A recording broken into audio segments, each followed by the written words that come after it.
बालक नचिकेता की कहानी। वैदिक युग हमारे भारतवर्ष का स्वर्णिम युग था। उन दिन वेदों का पठन पाठन तपस्या और यज्ञ का विशेष प्रचलन था। उसी समय महर्षि बालश्रवा ने एक विशाल यज्ञ किया। अनेक साधु संत और बड़े बड़े तपस्वी यज्ञ में सम्मिलित हुए।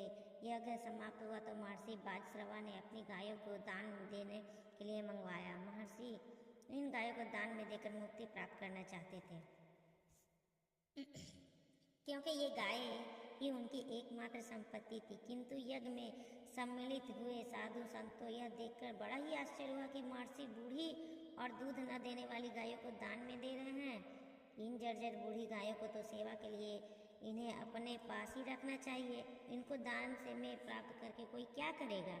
महर्षि बालश्रवा का एक पुत्र था जिसका नाम नचिकेता था। वह बड़ा ओजस्वी तथा तीक्ष्ण बुद्धि वाला बालक था। उसने भी जब देखा कि उसके पिता ने बूढ़ी जर्जर गायों को दान में देकर अच्छा नहीं कर रहे हैं, तो उसने महर्षि से ऐसा करने का अर्थ पूछा। किंतु महर्षि ने बालक के प्रश्न का उत्तर देना आवश्यक नहीं समझा। वे मौन रहे। तब नचिकेता ने आग्रह पूर्वक दोबारा वही प्रश्न किया। पिताश्री, आपको अपनी अमूल्य और परम प्रिय वस्तुओं को दान में देना चाहिए। बूढ़ी गाय जिनका जीवन अब कुछ ही दिन शेष रह गया है और इनका कोई उपयोग भी नहीं, इन्हें दान में देने का उद्देश्य सार्थक नहीं होगा। आपको तो इन बूढ़ी गायों के बजाय मुझको दान कर देना चाहिए था, क्योंकि मैं आपको प्राणों से अधिक प्रिय हूँ। महर्षि बालश्रवा पुत्र की धृष्टतापूर्ण बातें सुनकर क्रोधित हो उठे। उन्होंने आवेश में कहा, जा, मैंने तुझे मृत्यु के देवता यमराज को दान कर दिया। बालक नचिकेता पिता का वचन सिरोधार्य करके यमराज के यहाँ पहुँचने के लिए चल पड़ा।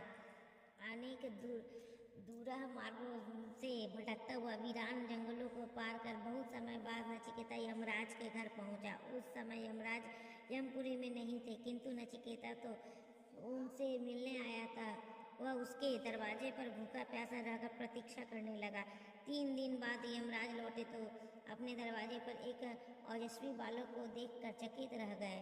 उनके आश्चर्य का तब ठिकाना न रहा जब यह मालूम हुआ कि बालक 3 दिन से बिना अन्न तथा जल ग्रहण किए उनकी प्रतीक्षा कर रहा है। बालक के चेहरे पर एक अपूर्व क्रांति और धृष्टता देखकर यमराज ने बालक से उनके पास आने का कारण पूछा। नचिकेता ने अपने पिता का परिचय देते हुए उनके द्वारा दिए गए दान दक्षिणा का वृतांत कर सुनाया और अंत में बताया कि पिताजी द्वारा दान दिए जाने में पर मैं आपके पास आया हूँ। पिता की आज्ञा मानना मेरा परम कर्तव्य है। यमराज नचिकेता की पितृभक्ति और दृढ़ संकल्प से बहुत प्रभावित हुआ। उन्होंने कहा, मैं तुम्हारे साहस और स्वभाव से बहुत प्रसन्न हूँ।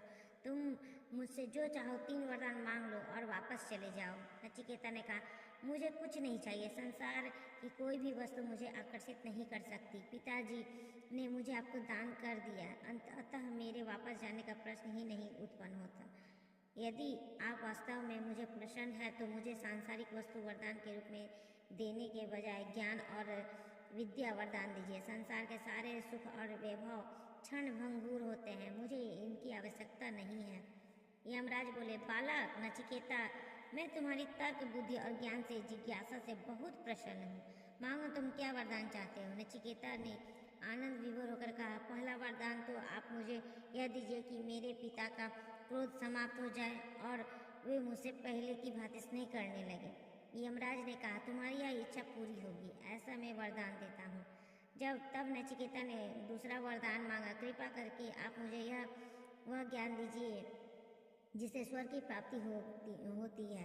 यमराज को नचिकेता के बुद्धि पर आश्चर्य हुआ। उन्होंने स्वर्ग प्राप्ति की सभी विद्याओं को एक एक करके समझाया। नचिकेता ने बड़े धैर्य से उन विद्याओं को ग्रहण किया और जिससे स्वर्ग की प्राप्ति होती है। अब यमराज ने तीसरा वरदान मांगने को कहा तो नचिकेता बोला, कृपा करके आप मुझे बताएं, मृत्यु क्यों होती है। मृत्यु पश्चात प्राणी मात्र का क्या होता है। वह फिर कहा, चला जाता है। नचिकेता यह प्रश्न सुनकर यमराज चकित रह गए। उन्होंने थोड़ा रुककर विचार किया और कहा, बालक, तुमने यह बड़ा कठिन प्रश्न किया। तीसरे वरदान स्वरूप तुम संसार की कोई संपदा मांग लो, मैं तुम्हें सहर्ष दूंगा, किंतु ऐसा प्रश्न मत पूछो जिसे बड़े बड़े ऋषि मुनि ज्ञानी ध्यानी घोर तपस्या तपस्या करके भी नहीं समझ पाते। तुम अभी बालक हो, ऐसा दूरह प्रश्न तुम्हारी समझ में नहीं आएगा। किंतु नचिकेता ने कहा, यमराज महाराज, आपने मुझे 3 वरदान देने का वचन दिया है। जब तक आप मेरे प्रश्नों का समाधान करके मुझे ज्ञान का मार्ग नहीं दिखाएंगे, मैं यहाँ से नहीं जाऊँगा। यमराज ने कहा, मृत्यु का रहस्य बड़ा गूढ़ है, इसे तर्क अथवा विवाद से नहीं समझा जा सकता है। बाल्यावस्था की अल्प बुद्धि से ऐसे गूढ़ विषय भली प्रकार नहीं समझे जा सकते। किंतु महाराज, आपने मुझे 3 वरदान देने का वचन दिया है। जब तक आप अपना वचन पूरा नहीं करेंगे और मुझे इस गूढ़ रहस्य का समझा नहीं देंगे, मैं यहाँ से नहीं जाऊँगा। यमराज ने कहा, प्रिय नचिकेता, मृत्यु के पश्चात शरीर तो नष्ट हो जाता है, किंतु आत्मा अजर अमर है। इसका ज्ञान उसे प्राप्त होता है जो सांसारिक प्रलोभनों से मुक्त होकर निरंतर चिंतन मनन करता है। यह शरीर एक रथ के समान है, इंद्रियां इसके घोड़े हैं, मन घोड़ों को काबू में रखने के लिए लगाम है और बुद्धि एक सारथी के समान है। इस रथ पर बैठकर विचरण करने वाला यात्री आत्मा है। संत, साधक और ज्ञानी पुरुष अपनी बुद्धि और मन के द्वारा इंद्रियों को वश में रखते हैं। इस प्रकार निरंतर साधना में लीन रहने वाले व्यक्ति को आत्मज्ञान प्राप्त होता है।